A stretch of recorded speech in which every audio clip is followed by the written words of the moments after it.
고린도전서 8장의 말씀에서는 바울이 신앙 안에서의 자유에 대해서 이야기를 했습니다. 여기서 이제 우상에게 바쳤던 음식을 먹는 것을 가지고 설명을 하고 있는데, 그 우상에게 바쳤던 음식을 먹는 것은 우리를 어떤 것으로도 변화를 시킬 수 없다, 아무런 문제가 없다라고 이야기를 하고 있습니다. 즉 우리의 행함에 대해서 이 자유를 이야기를 한 것이죠. 그러나 바울은 또 행함의 자유보다 더 귀한 것이 있다라고 이야기를 했습니다. 그것은 무엇이냐면 바로 더 큰 선을 위해서 행함이 아닌 포기와 내려놓음의 자유를 갖는 것입니다. 9장은 8장에 이어지는 내용으로 바울 역시 자신의 그 포기와 절제 그리고 내려놓음에 대한 이야기를 하는 것을 볼 수가 있습니다. 1절부터 22절을 보면 바울이 사역 가운데 어떤 것을 포기하고 있는지에 대한 설명들이 나옵니다. 간단하게 그 내용을 살펴보면 다음과 같습니다. 우리 4절 말씀만 한번 같이 읽어보도록 하겠습니다. 우리가 먹고 마실 권리가 없겠느냐. 바울이 여기서 우리라는 표현을 사용하는 것으로 보아 바울과 함께했던 그 성교의 동역자들을 동시에 이야기하는 것으로 볼 수가 있습니다. 여기서 먹고 마신다는 것은 바울이 그 자신의 그 동역자들과 함께 이제는 좀 먹고 마시면서 놀아보겠다, 이제는 좀 편하게 쉬겠다라는 것을 이야기하는 것이 아니라 재정적인 지원을 받을 권리가 있다는 것을 말합니다. 누가복음 10장 7절을 보면은 예수님께서 이렇게 말씀하셨습니다. 그 집에 유하며 주는 것을 먹고 마시라. 일꾼이 그 삭슬 받는 것이 마땅하니라. 주님의 일꾼으로 복음을 전할 때 복음을 듣는 이들 중 누군가의 섬김을 받는 것과 그들을 섬기는 일이 마땅한 것이라는 예수님의 가르침입니다. 이 말씀에 따라서 바울과 그 동역자들은 섬김을 받을 수도 있었습니다. 이것은 염치 없는 행동이 아니라 당당하게 요구할 수 있는 복음 전도자의 권리였던 것입니다. 그러나 여러분도 아시다시피 바울은 이 먹고 마시는 권리를 누군가에게 주장하거나 행사하지 않았습니다. 오히려 살아가기 위한 직업, 즉 생업을 가지고 사역을 진행했다라고 성경은 우리에게 이야기를 하고 있습니다. 사도행전 18장 3절을 보면 바울의 생업을 이렇게 이야기를 합니다. 그의 생업은 천막을 만드는 것이다. 말로만 그랬던 것이 아니라 실제로 그 먹고 마실 수 있는 권리를 주장하지 않고 내려놓는 삶을 살았던 것, 그렇게 일을 하면서 복음을 전했던 것이 바로 바울의 삶이었던 것입니다. 그렇다면 바울이 이렇게 자신의 권리조차 내려놓고 오히려 일을 해가면서 복음을 전한 것은 어떤 이유가 있었기 때문일까요? 바울은 그 이유를 다음과 같이 설명을 하고 있습니다. 우리 12절의 말씀을 함께 읽어보도록 하겠습니다. 다른 이들도 너희에게 이런 권리를 가졌거든 하물며 우리일까 보냐. 그러나 우리가 이 권리를 쓰지 아니하고 범사에 참는 것은 그리스도의 복음에 아무 장애가 없게 하려 함이로다. 19절도 함께 읽어보도록 하겠습니다. 내가 모든 사람에게서 자유로우나 스스로 모든 사람에게 종이 된 것은 더 많은 사람을 얻고자 함이라. 바울이 이렇게 자신의 권리를 내려놓고 일을 해가면서, 그리고 자신이 주장할 수 있는 바조차 내려놓고 열심히 복음을 위해서 달려나갔던 그 이유는 이 복음을 전하는 일에 다른 사람들의 마음 가운데 어떠한 거리낌도 없게 하기 위함이었습니다. 지난번 8장의 말씀을 돌이켜 생각해보면 우상의 음식을 먹는 것이 우리의 육신을 더럽힐 수 없다고 바울은 말했습니다. 그러나 그것이 누군가의 마음에 잘못된 양심을 갖게 만든다면 얼마든지 그 먹는 것을 포기할 수 있다고 또한 이야기합니다. 마찬가지로 누군가에게 도움을 받는 일이 어려움으로 다가가서 복음을 전하는 데에 걸림돌이 된다면 그것을 당연히 포기할 수 있어야 된다는 것이 바울의 생각이었고, 바울은 그런 삶을 살아갔습니다. 그렇게 복음 전하는 일을 위하여 당연히 누릴 수 있는 권리마저도 포기할 수 있다는 것이 바울의 견해이자 그리고 삶의 모습이었습니다. 그 생각을 바울은 23절에 이렇게 정리하고 있습니다. 우리 23절의 말씀을 다시 한번 읽어보도록 하겠습니다. 내가 복음을 위하여 모든 것을 행함은 복음에 참여하고자 함이라. 복음 전파를 목적에 두고 그리고 복음에 참여하기를 원하는 것, 그 길을 향해 달려가는 사람이 바로 바울이었던 것입니다. 그리고 바울은 또 이 복음을 위하여 달려가는 삶을 고린도 교인들에게도 함께 하기를 명령하고 있습니다. 24절의 말씀도 우리 같이 한번 읽어보도록 하겠습니다. 운동장에서 다름질하는 자들이 다 달릴지라도 오직 상을 받는 사람은 한 사람인 줄을 너희가 알지 못하느냐. 너희도 상을 받도록 이와 같이 다름질하라. 여기서 바울 사도는 복음 전하는 일을 달리기 경주를 통해서 설명을 하고 있습니다. 이 세상에서 영적인 경주를 행하라는 의미인 것이죠. 그리고 그 경주의 최종 목표인 1등, 즉 우승을 바라보며 나가라고 말하고 있습니다. 여러분, 올림픽을 하면은 그 달리기 경기를 하는 것을 본 적이 있으실 겁니다. 여러분, 그 단거리, 중거리, 이 장거리 할 것 없이 이 경기에 임하는 그 선수들을 보게 되면은 모든 선수들이 정말 최선을 다해서 뛰는 것을 볼 수가 있습니다. 특히 마라톤 같은 경우는 2시간을 넘게 달리기를 지속하게 됩니다. 그래서 중간에 다리에 쥐가 나서 도저히 뛸 수 없는 상황이 오게 될 때까지 뛰는 선수도 있으며 결승선을 지나서 더 이상 이 몸을 가누지 못해 몸을 부들부들 떨면서 이렇게 넘어지는 선수도 있기도 합니다. 온몸의 모든 힘을 다 쏟아내고 기진맥진해서 이 선수들이 뻗어버리는 것이죠. 그런 선수들이 이렇게 최선을 다해서 온 힘을 다해서 뛰는 것과 같이 바울 사도는 믿음의 경주를 해나가라고 말을 하고 있는 것입니다. 복음과 함께 살면서 그렇게 살겠다고 이야기를 하면서 대충 필요한 만큼 그리고 보여지는 만큼에서만 최선을 다하는 삶을 사는 것이 아니라 모든 힘을 짜내는 이 선수들과 마찬가지로 너희들이 가지고 있는 모든 힘을 다하여 살아가라고 바울 사도는 이야기하고 있는 것입니다. 이것이 바울이 복음을 따라 사는 삶을 경주에 비유한 이유입니다. 그러나 또 경주와는 다른 것이 한 가지가 있습니다. 운동 경기에서는 우승한 사람에게만 상이 주어지지만 복음을 위한 경주는 최선을 다한 모든 이들에게 상이 돌아간다는 것입니다. 운동 경기가 1등을 뽑기 위한 순위제라면 복음을 위한 경주는 1등을 위한 것이 아니라 각자의 최선을 위한 경주로 볼 수가 있겠습니다. 여러분들은 마태복음 25장에 나오는 달란트를 받은 종들에 대한 비유를 잘 알고 계실 겁니다. 예수님은 이렇게 이 비유에서 말씀하고 계십니다. 주인이 5달란트, 2달란트, 1달란트를 각각의 이 3명의 종에게 나누어 줬더라고요. 이들 중 5달란트를 받은 종은 열심히 일을 해서 5달란트를 남깁니다. 2달란트 받은 종도 마찬가지로 열심히 일을 해서 2달란트를 남겼습니다. 이들에 대한 주인의 평가는 어떻습니까? 잘하였다, 착하고 충성된 종아였습니다. 최선을 다한 종에게는 너는 왜 2달란트밖에 벌지 못하였느냐? 너는 왜 이것밖에 하지 못하였냐라고 물어보는 것이 아니라 주신 것을 잘 사용하려고 노력한 것을 보시고 착하다, 충성되다 말씀하신 것입니다. 그러나 1달란트 받은 종은 어떻게 말씀하고 있습니까? 그냥 땅에 묻어두었다라고 말씀하십니다. 괜히 이 1달란트를 잘못 써가지고 자신에게 화가 될까봐 아무것도 안 했다라고 이 1달란트 받은 종은 그 주인이 돌아왔을 때 핑계를 댑니다. 그러나 그것은 이 종이 아무것도 하지 않은 것에 대한 핑계일 뿐입니다. 주인의 말대로 그렇게 땅에 묻어둘 것이면 차라리 은행이나 돈을 관리하는 사람들에게 맡겨서 이자를 받는 편이 더 나았을 것이기 때문입니다. 그런 이 핑계를 제하고 나면 결국 이 종의 실체가 드러납니다. 이 종은 아무것도 하기 싫어 그냥 이 1달란트를 땅에 묻어둔 것이었습니다. 그래서 이 종에 대한 주인의 평가는 악하고 게으른 종아였습니다. 아무것도 하지 않은 종에게는 악하다 그리고 게으르다 말씀하신 것입니다. 이렇게 예수님께서는 최선을 다하는 모든 이들에게 착하고 충성되다 말씀하시고 계십니다. 그리고 이렇게 비유가 아닌 실제 상황에서도 예수님은 똑같이 말씀하십니다. 여러분, 두렙돈을 그 헌금으로 바쳤던 과부의 이야기 또한 잘 알고 계실 것입니다.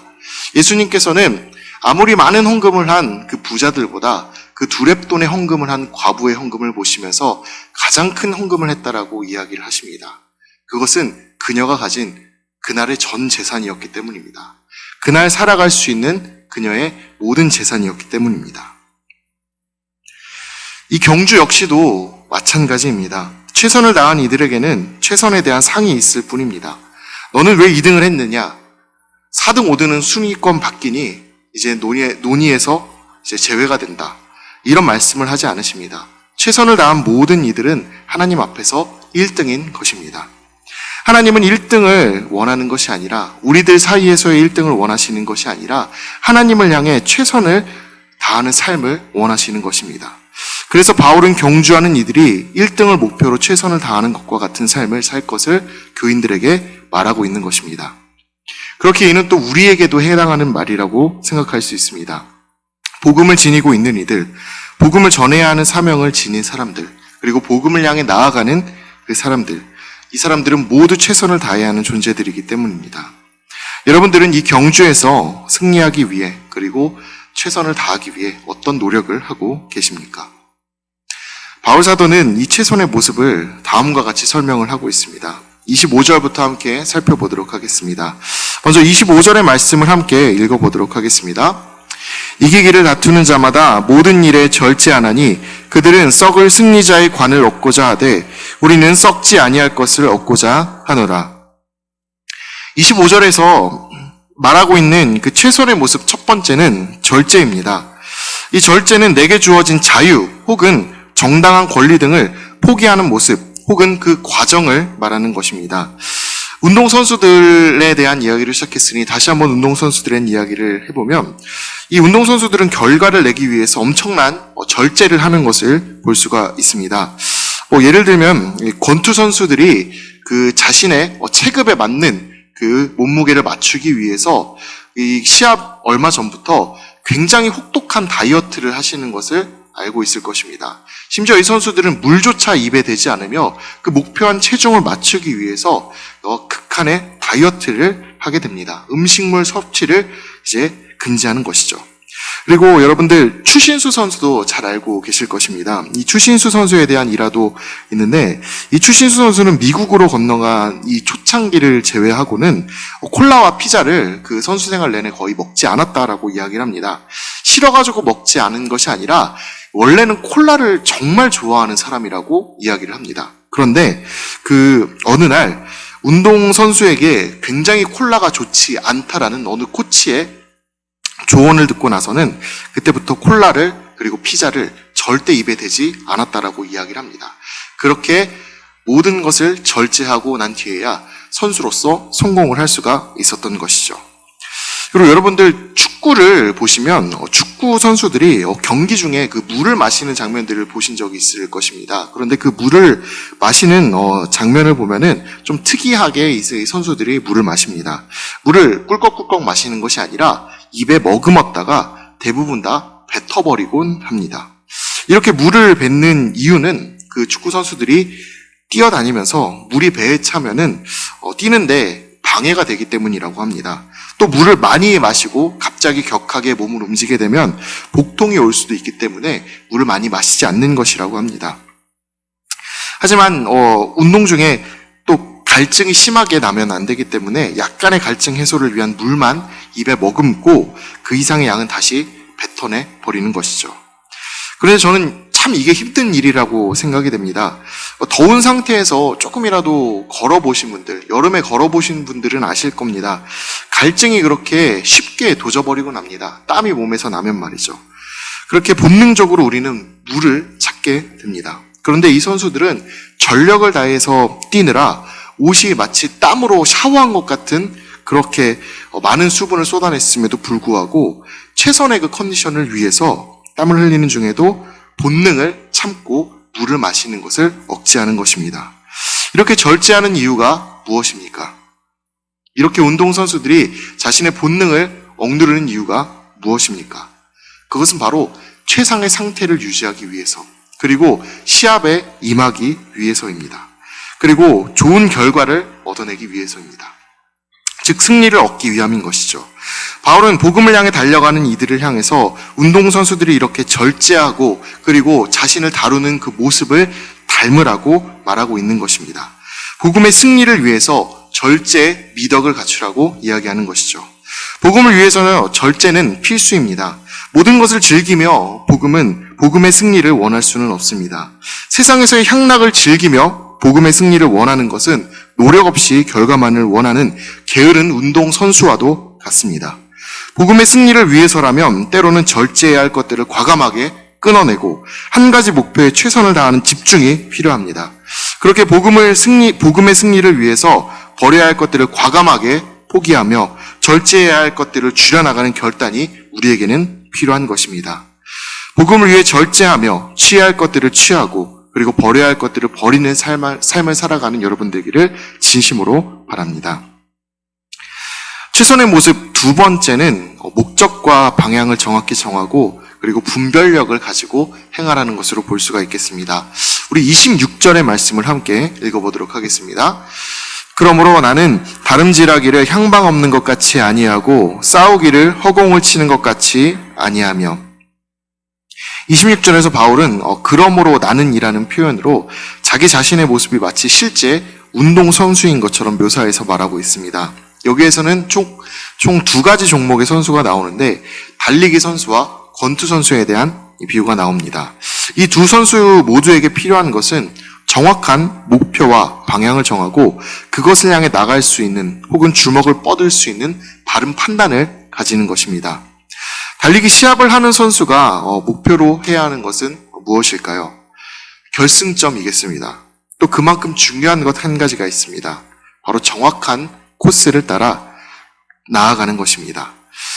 2013년에 그 영국에서 있었던 마라톤 대회에서 황당한 사건 하나가 있었다고 합니다.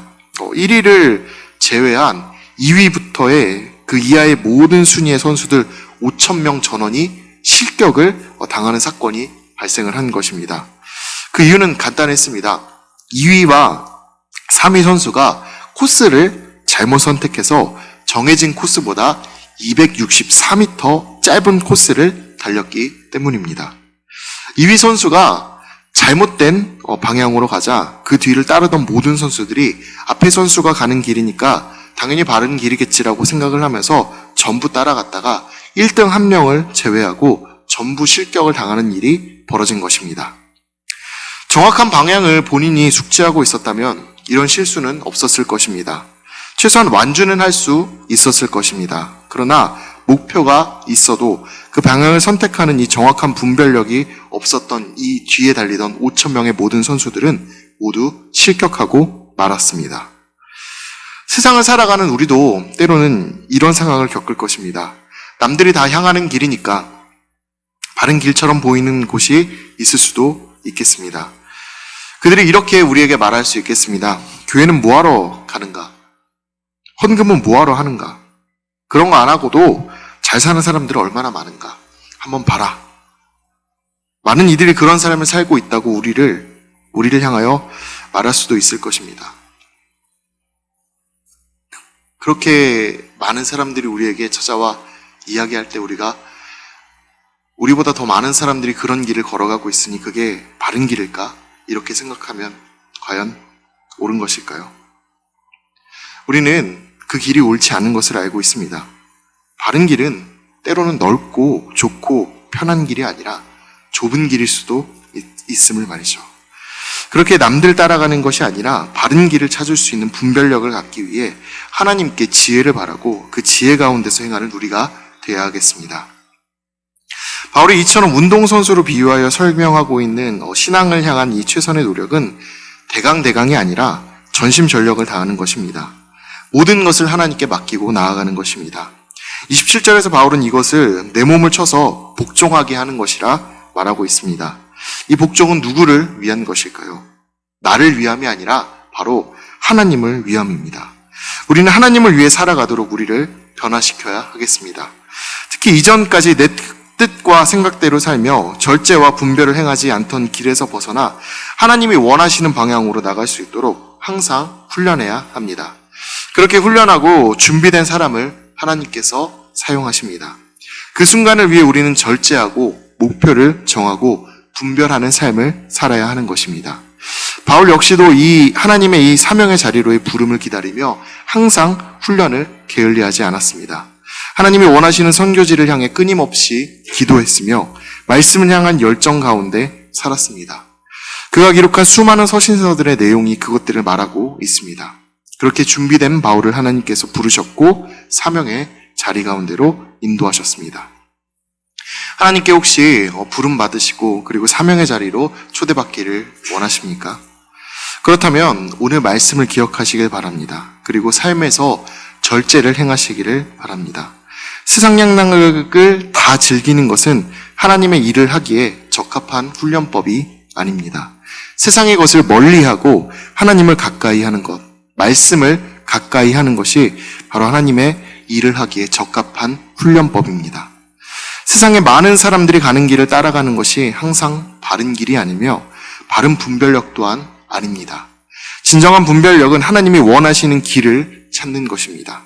하나님께서 원하시는 길을 찾을 수 있는 바른 분별력을 갖도록 하나님 앞에 바르게 서고 그리고 항상 연습하기를 바랍니다. 이렇게 우리가 훈련하고 준비하고 있을 때 하나님이 우리를 불러주실 것입니다. 그 부르심의 자리에 초청받는 귀한 여러분의 삶이 되기를 진심으로 축복합니다. 기도하도록 하겠습니다.